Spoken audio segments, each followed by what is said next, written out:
প্রত্যেকটা কেন্দ্র মন্দিরের চারপাশে ছত্র ছায়ার মতন উপযোজনা কেন্দ্রগুলো খুলুক। এই যে উপযোজনা কেন্দ্রগুলো খুলবে সেগুলো কিন্তু নিজেরা বুঝুন আগে, যে উপযোজনা কেন্দ্র খুলতে গেলে যে বাবাইদা বলেছে স্বস্তিনী, এরকম কিন্তু কোনো কথা ছিল না। তাকে স্বস্তিনী নিতে হবে তবেই উপযোজনা কেন্দ্র খুলতে পারবে, এরকম কথা ছিল না। স্বস্তিনী নিলে ভালো হয় এরকম একটা কথা ছিল, কিন্তু তার বললেন এই নয় যে স্বস্তিনী ছাড়া হবে না। উপযোজনা কেন্দ্র খুলতে গিয়ে দেখা গেল যে মন্দিরের মাধ্যম দিয়ে যদি ইষ্টবিধি পাঠানো যাচ্ছে, তাহলে অনেক সময় অঢেল থাকার জন্য যেখান থেকে প্রশস্তি বেরোবে সেগুলোও ঠিক মতন আসছে।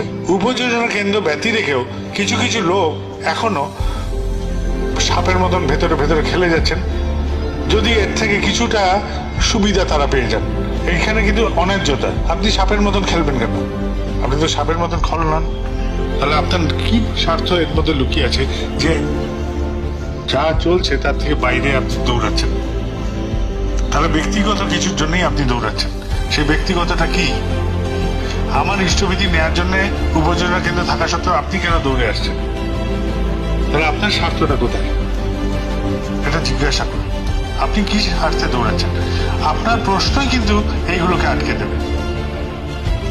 এবং উপযোজনা কেন্দ্রগুলো আমরা যেখানে আছি ছোট ছোট যেন হয়, বিশাল না যে এখান থেকে এমন তেপান্তরের মাঠ যে ওই পাড়ায় কে আছে তাই আমি খুঁজে পাই না। যত ছোট ছোট জায়গায় করতে পারি। এটা কলকাতা এবং কলকাতার আশেপাশে যেসব জায়গাগুলো আছে এগুলো শহরতলি এই অঞ্চলে আমরা প্রত্যেকটা জায়গায় উপযোজনা কেন্দ্রগুলো ছোট আকারে করতে পারি।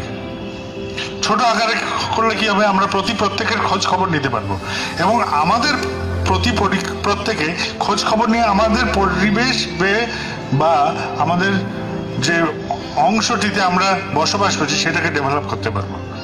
আমরা যদি 4 জন পরিবার থাকি সেটাকে 6 জনে রূপান্তরিত করতে পারবো, 6 থাকলে 8-এ রূপান্তরিত করতে পারবো এবং প্রত্যেকের খবর নিতে পারবো। যত বড় হবে তত খোঁজ খবরের অসুবিধাগুলো হয়ে যাবে।